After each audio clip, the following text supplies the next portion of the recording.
ఓం నమ శివాయ. ఓం శ్రీ మాత్రే నమః. అందరికీ నమస్కారం. మహాదేవుడు అంటేనే బోళా శంకరుడు. కొంచెం నీటిని ఒక్క బిల్వపత్రాన్ని సమర్పిస్తే చాలు, ఎటువంటి కోరికనైనా సరే ఇట్టే నెరవేరుస్తాడు. కానీ మనకు ఎన్నో కోరికలు, ఎన్నో కష్టాలు, గ్రహ దోషాలు, పితృదోషాలు, ఆరోగ్య సమస్యలు, పెళ్లి కాకపోవటం, భార్యాభర్త సమస్యలు, సంతానం లేకపోవటం, ఒక్కటేమిటి ఎన్నో సమస్యలు. ఇటువంటి ఎన్నో సమస్యలకు పరిష్కారం శివాభిషేకం, పూజ. ఒక్కొక్క సమస్యకి, ఒక్కొక్క కోరికకు ఒక్కొక్క ద్రవ్యంతోటి శివాభిషేకం చేస్తే ఆ కష్టాల నుంచి గట్టెక్కి మన కోరికలు నెరవేరుతాయి. కాబట్టి ఈ వీడియోలో 108 అభిషేక ద్రవ్యాలు, ఆ ద్రవ్యంతో అభిషేకిస్తే ఏ కోరిక, ఏ కష్టం నెరవేరుతుంది అన్న పూర్తి విషయాలను ఈ వీడియో ద్వారా తెలుసుకుందాం. మొదటిసారి ఛానల్ని చూసేవాళ్ళు మా ఛానల్ని సబ్స్క్రైబ్ చేసి పక్కనే ఉన్న బెల్ ఐకాన్ని ప్రెస్ చేయండి. దీనివల్ల మీకు రానున్న ఆధ్యాత్మిక వీడియోస్ అన్ని కూడా నోటిఫికేషన్ ద్వారా మీకు అందుతాయి. మా వీడియోస్ మీకు నచ్చినట్లయితే లైక్ చేయండి, షేర్ చేయండి. ఆ మహాదేవుడిని ఆవు పాలతో అభిషేకిస్తే సర్వ సౌఖ్యములు కలుగుతాయి. పుట్టతేనెతో అభిషేకిస్తే కుబేరుని అనుగ్రహం, తేజోవృద్ధి జరుగుతుంది. ఆవు పెరుగుతో అభిషేకిస్తే ఆరోగ్యం, బలం సిద్ధిస్తుంది. ఆవు నెయ్యితోటి ఆ మహాదేవుణ్ణి అభిషేకిస్తే ఐశ్వర్య ప్రాప్తి కలుగుతుంది. చక్కెరతో అభిషేకిస్తే దుఃఖనాశనం అవుతుంది. నల్ల ద్రాక్ష రసంతో ఆ మహాదేవుణ్ణి అభిషేకిస్తే కార్యసిద్ధి, ధనప్రాప్తి సిద్ధిస్తుంది. బొప్పాయి రసంతోటి శివుడిని అభిషేకిస్తే దురదృష్ట నివారణ అవుతుంది. ఆపిల్ రసంతో ఆ శివుణ్ణి అభిషేకిస్తే దుర్బాధ నివారణ అవుతుంది. సపోటా రసంతో ఈశ్వరుణ్ణి అభిషేకిస్తే వీర్య వృద్ధి జరుగుతుంది. చెరుకు రసంతో ఈశ్వరుణ్ణి అభిషేకిస్తే ధన ప్రాప్తి, సర్వ సుఖ ప్రాప్తి లభిస్తుంది. మామిడి పండ్ల రసంతో అభిషేకిస్తే దీర్ఘ వ్యాధి నివారణ అవుతుంది. దానిమ్మ రసంతో ఆ మహాదేవుణ్ణి అభిషేకిస్తే కార్య విజయం సిద్ధిస్తుంది. అనాస పండ్ల రసంతో ఈశ్వరుణ్ణి అభిషేకిస్తే అద్వైత బుద్ధి కలుగుతుంది. కమలా రసంతో అభిషేకిస్తే సర్వ దుఃఖ నివారణ, శాంతి కలుగుతుంది. నిమ్మ రసంతో అభిషేకిస్తే జీర్ణ వృద్ధి చేకూరుతుంది. జామ రసంతో అభిషేకిస్తే మనోవికాసం కలుగుతుంది. నేరేడు పండ్ల రసంతో ఈశ్వరుణ్ణి అభిషేకిస్తే వైరాగ్య ప్రాప్తి కలుగుతుంది. వెన్నతోటి ఆ మహాదేవుణ్ణి అభిషేకిస్తే మనోవికాసం కలుగుతుంది. తమలపాకుల నీరుతోటి అభిషేకిస్తే అశాంతి నివారణ అవుతుంది. నిమ్మ ఆకుల నీరుతోటి ఈశ్వరుణ్ణి అభిషేకిస్తే ఆరోగ్య ప్రాప్తి కలుగుతుంది. వావిలాకుల నీరుతో అభిషేకిస్తే రోగ నివారణము జరుగుతుంది. ఉసిరిక ఆకుల నీరుతోటి అభిషేకిస్తే పాపకర్మ నాశనము జరుగుతుంది. అవిసె నూనెతో అభిషేకిస్తే కీర్తి ప్రతిష్టలు చేకూరుతాయి. వేప నూనెతో ఈశ్వరుణ్ణి అభిషేకిస్తే మనశ్శాంతి కలుగుతుంది. కొబ్బరి నూనెతో అభిషేకిస్తే కలహ నివారణ జరుగుతుంది. నువ్వుల నూనెతో అభిషేకిస్తే శత్రునాశనం, అపమృత్యు భయనాశనము జరుగుతాయి. అశ్వమూలిక తైలముతోటి ఆ మహాదేవుణ్ణి అభిషేకిస్తే గృహశాంతి కలుగుతుంది. ఆవ నూనెతో అభిషేకిస్తే శత్రు వినాశనం జరుగుతుంది. బాదం నూనెతో అభిషేకిస్తే గ్రహశాంతి చేకూరుతుంది. ఆలివ్ నూనెతో అభిషేకిస్తే సర్వత్రా శాంతి చేకూరుతుంది. విప్ప నూనెతో అభిషేకిస్తే భోగ భాగ్యాలు కలుగుతాయి. కుంకుమతో అభిషేకిస్తే అపార ధనప్రాప్తి కలుగుతుంది. పసుపుతో అభిషేకిస్తే సౌభాగ్య ప్రాప్తి సిద్ధిస్తుంది. చందనం లేదా గంధం దీనితో అభిషేకిస్తే మనోబాధ నివారణ కలుగుతుంది. పుత్రలాభం చేకూరుతుంది. సర్వ దోష నివారణమవుతుంది. వెదురు చిగుళ్ల భస్మంతో అభిషేకిస్తే కార్యజయం కలుగుతుంది. వట్టివేరు భస్మంతో అభిషేకిస్తే కార్యసిద్ధి, కార్యజయం కలుగుతుంది. ఎర్ర చందనంతో శివుణ్ణి అభిషేకిస్తే శరీర రుగ్మత నివారణమవుతుంది. పచ్చ కర్పూరంతో అభిషేకిస్తే ఘోర పాపనాశనం జరుగుతుంది. కస్తూరికా జలంతో అభిషేకిస్తే చక్రవర్తి యోగం పడుతుంది. మామిడి ఆకుల నీరుతో గాని, నేరేడు ఆకుల నీరుతో గాని, మర్రి ఆకుల నీరుతో గాని, లేదా అత్తి ఆకుల నీరుతో, వీడిల్లో వేడితోనైనా సరే ఆ మహాదేవుణ్ణి అభిషేకిస్తే మనలో ఉన్న దుర్గుణాలన్నీ కూడా నాశనమవుతాయి. నవధాన్యాలను నీటిలో కలిపి లేదా అక్షితలను నీటిలో కలిపి ఈశ్వరుణ్ణి అభిషేకిస్తే ధర్మవృద్ధి జరుగుతుంది.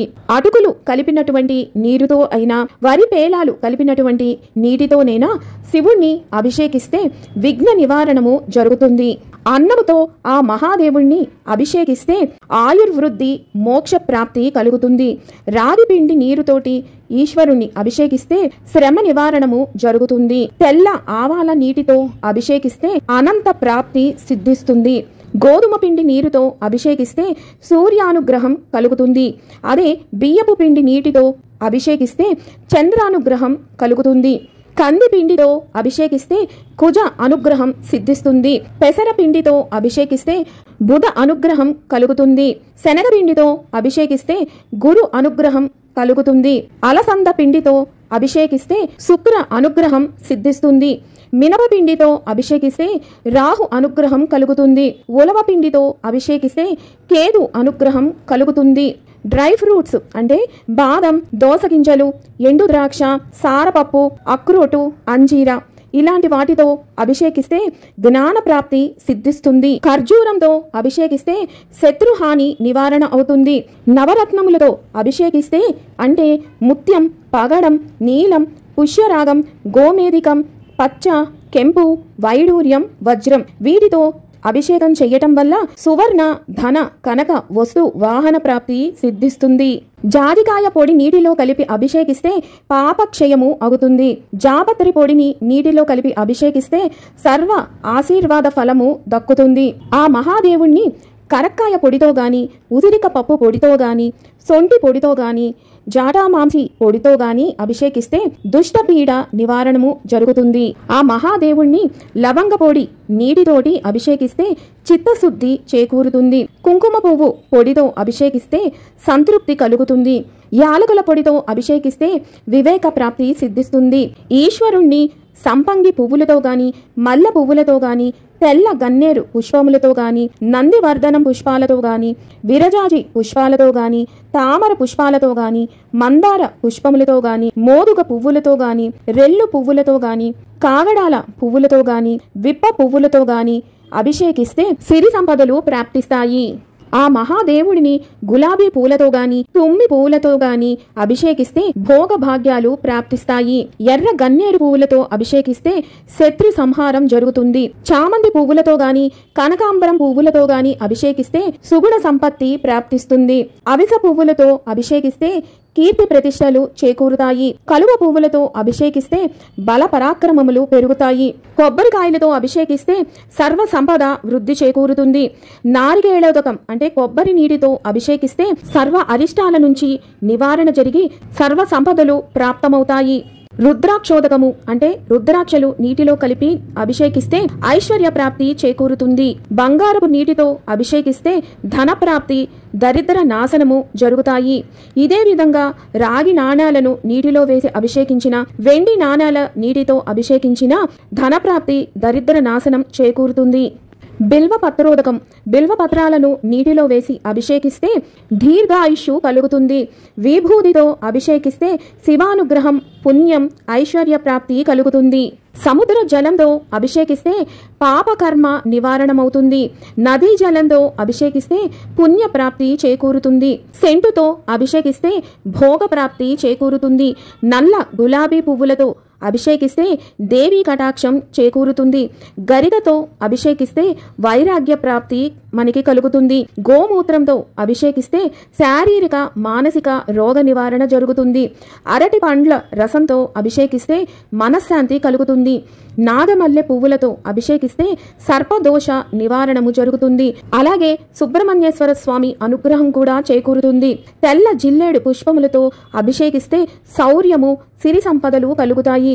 నవరత్నోదకం అంటే నవరత్నాలను నీటిలో వేసి ఆ నీటితో అభిషేకిస్తే గో, గృహ, ధాన్య వృద్ధి చేకూరుతుంది. దూర్వాజలం అంటే గరికను జలంలో కలిపి ఆ జలంతో అభిషేకిస్తే స్థిర సంపద ప్రాప్తి చేకూరుతుంది. పన్నీరు లేదా పుష్పోదకం పుష్పాలను, పన్నీటిని నీటిలో కలిపి అభిషేకిస్తే భూలాభం కలుగుతుంది. శివుడిని పంచగవ్యంతో అభిషేకం చేస్తే అంటే ఆవు పాలు, ఆవు పెరుగు, ఆవు నెయ్యి, గోమూత్రం, గోమయం వీటన్నిటిని కలిపిన దానిని పంచగవ్యం అంటారు.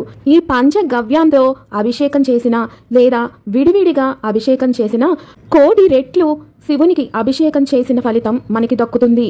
అంతేకాదు అఖండ ఐశ్వర్య ప్రాప్తి కలుగుతుంది. ధన ధాన్యాలు వృద్ధి అవుతాయి. జీవితంలో అన్ని సమస్యల నుంచి విముక్తి పొందుతాము. విన్నారు కదా, ఆ మహాదేవుడిని ఏ ఏ ద్రవ్యాలతో అభిషేకిస్తే ఎటువంటి కోరికలు నెరవేరి అష్ట కష్టాల నుంచి బయటపడి గ్రహ పీడల నుంచి నివారణ చెంది మనకి సిరి సంపదలు, అష్ట ఐశ్వర్యాలు, ధనధాన్య వృద్ధి చేకూరుతాయి అన్న పూర్తి విషయాలను మరొక వీడియోతో మళ్ళీ మిమ్మల్ని అందరినీ కలుసుకుంటాను. సర్వం ఈశ్వరార్పణమస్తు. స్వస్తి.